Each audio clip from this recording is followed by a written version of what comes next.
खतरनाक मंजर और बेजान मूर्तियों में जान देखकर उन सभी के पैरों के तले से जमीन निकल जाती है। जिन्वू परेशान है कि जो हंटर अभी मरा है उसकी रैंक डी थी, जबकि उसकी खुद की रैंक ई है। जिन्वू उस बड़ी वाली स्टैचू की आंखों को कुछ देर तक घूरता है, तभी वो स्टैचू जिन्वू को टेढ़ी नजर में देखता है। तो दोस्तों, स्वागत है आपका फिर से हमारे एक और एक्सप्लेनेशन वीडियो में। तो आज हम शुरू करने जा रहे हैं एक और सीरीज को जिसका नाम है सोलो लेवलिंग। और मैं आपको मोटा मोटा बता दूं कि ये एनिमे एक गेम जैसा होने वाला है। तो चलिए अपने एपिसोड 1 को स्टार्ट करते हैं। 3 साल पहले एक आइलैंड के पास जिसका नाम है जेजू आइलैंड, एक नेवी अफसर किसी पर अटैक करने को बोल रहा है, लेकिन उसका सीनियर कहता है कि हमारे वेपन इतने स्ट्रॉन्ग नहीं हैं, इस मुसीबत को अब हंटर ही संभालेंगे। अब ये हंटर क्या है वो मैं आपको आगे बताऊंगा। दूसरी ओर एक हंटर का ग्रुप जंगल में निकली बहुत बड़ी लाल चींटियों से फाइट कर रहा है। उनमें लड़के और जादूगर लड़कियां हैं जो स्वॉर्ड, नाइफ और शील्ड लेकर उनके सामने खड़े हैं। फाइट में लाल चींटियां भारी पड़ रही थी जो लगभग सभी हंटरों को दबोच लेती है, क्योंकि उन हंटर की रैंक कुछ कम थी। वो बचने की सारी उम्मीदें छोड़ देते हैं, लेकिन तभी एक टोपा मैन लड़ाई में कूद पड़ता है। वो बुरी तरह से इंजर्ड हंटर में से एक को किताब देकर जादू टोना करके ठीक करता है, जबकि उसके 2 साथी उन लाल चींटियों से लड़ते हैं। वो तीनों खिलाड़ी एस रैंक के हंटर हैं जिनका नाम मिन बयांग्यू, युन सोक और बेक युनहो है, जो उन्हें बचाने के लिए आगे आते हैं। फाइट के दौरान एक बड़ी सफेद चींटी युनहो के सामने आती है। उन्हें लगा ये लाल चींटियों की लीडर होगी, तो युनहो आगे बढ़कर पहले तो उसके दांत उखाड़ता है और फिर उनको उसी के पेट में डालकर उसको मार डालता है। उसके मरते ही युनहो और युनसोक के सामने उसी की जैसी बहुत सारी सफेद चींटियां आ जाती हैं, तो वह दोनों उनसे लड़ने के लिए तैयार हो जाते हैं। पास ही में चोई जोंगिन एक शहर से जंगल की लड़ाई को देख रहा होता है और उनकी तरफ बढ़ रही चींटियों के एक ग्रुप पर अपनी एक टीम हंटर्स गिल्ड को आगे बढ़ने का सिग्नल देता है और वो सब उन चींटियों से फाइट करने लगते हैं। 10 साल पहले दुनिया में अचानक एक दूसरे डायमेंशन से कुछ गेट खुलते हैं जिनके अंदर से कुछ खतरनाक डीमन निकलते हैं। उन पर कोई भी आम हथियार असर नहीं करता और जो भी उन डीमन को मारने के लायक बने उनको हंटर्स बुलाया जाने लगा। उनकी बॉडी में किस रैंक की पावर है इस आधार पर उनको कैटेगरी वाइज डिवाइड कर दिया गया। सबसे कम रैंक ई से लेकर डी, सी, बी, ए और एस रैंक तक, जो सबसे ज्यादा रैंक है। जिस भी हंटर के अंदर एक बार शक्ति जागती है तो वो उसी लेवल पर बनी रहती है, फिर हंटर चाहे कितनी भी कोशिश कर ले वो आगे नहीं बढ़ेगी। 3 साल बाद प्रेजेंट में एक कंस्ट्रक्शन साइट पर जहां पर एक गेट खुला हुआ था, वहां पर एक हंटर ग्रुप उस गेट के अंदर रेड करने के लिए जाने वाला था। उनके ग्रुप का ही एक हंटर दूसरे हंटर के पास आता है। वह काफी दिनों बाद ज्वाइन कर रहा था, इसीलिए थोड़ा डरा हुआ था। कई दिनों तक ना आने का कारण उसकी वाइफ का प्रेग्नेंट होना है। तभी वहाँ पर एक लड़का आता है जिसका नाम है सुंग जिनवू। उसके आते ही वहाँ पर सब लोग उसके बारे में बातें करने लगते हैं। उसे देखकर लग रहा था कि वो थोड़ा इंजर्ड है। उसकी इतनी बात सुनकर वह हंटर उस दूसरे हंटर से पूछता है कि ये कोई बड़े बाप की औलाद है क्या, जिस पर वह हंटर बताता है कि अरे ऐसी कोई बात नहीं है, बात ये है कि ये दुनिया का सबसे वीकेस्ट हंटर है, यानी कि सबसे कमजोर है। और तेरे जाने पर जब पिछली रेड हुई थी तो ये उसमें घायल हो गया था क्योंकि इसकी रैंक ई है। इस बात पर वह दोनों हंसने लगते हैं, तो वह कहता है कि अरे धीरे बोल, नहीं तो वो सुन लेगा। लेकिन जिन्वू उनकी बात सुन लेता है, लेकिन इससे उसको घंटा फर्क नहीं पड़ता क्योंकि वह जो कुछ बोल रहे हैं वो सच है। तभी जिन्वू को एक लड़की की आवाज सुनाई देती है जो उससे उसकी खैरियत पूछ रही है। इस प्यारी सी लड़की का नाम है जूही। ये जिन्वू के लिए कुछ ज्यादा ही परेशान रहती है और उसकी केयर करती है। जूही कहती है कि तुम एस रैंक के हंटर के साथ ई रैंक के गेट में गए और वहाँ से सीधे हॉस्पिटल पहुँच गए। क्या वो अपने साथ हीलर को नहीं ले जा सकते थे क्या? इतने मतलबी लोग हैं वो। जिस पर जिनवू कहता है कि उन्हें दोष मत दो जूही, गलती मेरी है क्योंकि कमजोर तो मैं ही हूँ ना, और वैसे भी मुझे इसकी आदत पड़ गई है।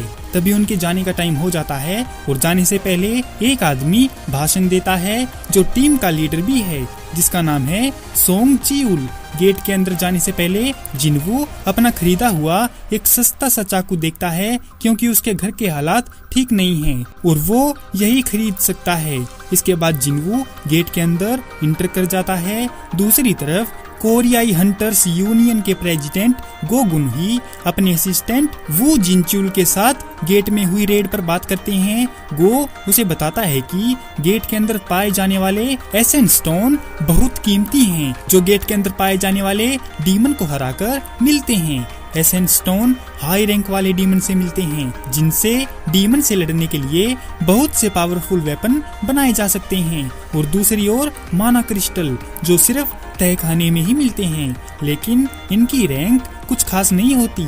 जबकि वहाँ की गवर्नमेंट गेट के अंदर मिले सामान का इस्तेमाल अपने फायदे के लिए करना चाहती है। गेट में वापस आकर जिनवू बहुत खुश होता है जब उसे अपना पहला स्टोन मिलता है, लेकिन उसकी खुशी कुछ ही देर के लिए रहती है क्योंकि एक डीमन उस पर अटैक कर देता है। जिनवू एक चाकू से उस डीमन पर अटैक करता है, लेकिन डीमन उसका चाकू तोड़कर उसके पेट में अपना हथियार घुसा देता है। अपनी चोट से जिनवू को फर्श पर गिरते हुए देखकर टीम का एक मेंबर पार्क गी सुल जिनवू के पास आकर उसको उस डीमन से बचाता है और उसको मार डालता है। फिर जूही जिनवू के पास आकर अपनी हीलिंग पावर से उसको हील करती है, जबकि जिनवू अपने लड़ते हुए साथियों को देखता है। रेड करने वाली टीम डंजन बॉस एक वेयरवुल्फ को हरा देती है और उससे मिले सामान को लूटकर खुश होती है, जबकि जिनवू दूर से देखता है। जूही उसे ठीक करते हुए गुस्से में पूछती है कि क्या वो अपनी जिद में आकर हंटर बना है। जूही ऐसा इसीलिए बोल रही थी क्योंकि जिनवू को चोट बहुत गहरी लगी है। इसके बाद मिशन खत्म होता देख जिनवू उदास हो जाता है कि उसने इस लड़ाई में सिर्फ एक मामूली सा स्टोन कलेक्ट किया है जिसकी कीमत कुछ ज्यादा नहीं है। फिर उन्हें एक रहस्यमयी गुफा मिलती है जो डंजन बॉस के मरने के बाद भी खुली हुई है, जिसमें जाने और न जाने पर उनकी बहस हो जाती है, जिसका रिजल्ट एक पोल से होता है। 13 लोगों में से 6 अंदर जाना चाहते हैं, जबकि 6 वापस जाना चाहते हैं, जिनमें जूही भी शामिल है।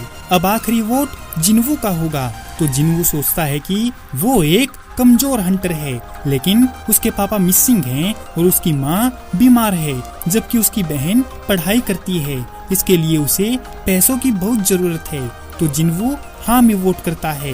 इस बीच हंटर्स गिल्ड की बिल्डिंग में यू जिनहो नाम का एक लड़का एक मशीन के सामने खड़े होकर एक टेस्ट देकर रूम में चला जाता है। शायद ये हंटर गैंग में शामिल होने आया था, जबकि उसके जैसे वहाँ पर और भी लोग थे। अब देखो यार, ये जिनहो नाम लेना थोड़ा कंफ्यूजिंग सा है क्योंकि जिनवू और जिनहो एक जैसे लगते हैं, इसीलिए मैं इसको जिनी कहूँगा, तो आप समझ जाना। दूसरी ओर एक शहर में बाइक पर 2 पर्स चोर एक लड़की का बैग चुराने के बाद भाग रहे थे। तभी एक अट्रैक्टिव लड़की सामने आकर हवा में छलांग लगाती है और उनसे उस पर्स को वापस ले लेती है।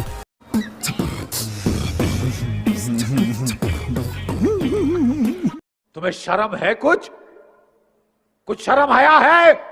और वो चोर बाइक से गिर जाते हैं। आसपास खड़े लोग उसे घेरने लगते हैं क्योंकि वो एक एस रैंक हंटर चाहे इन है।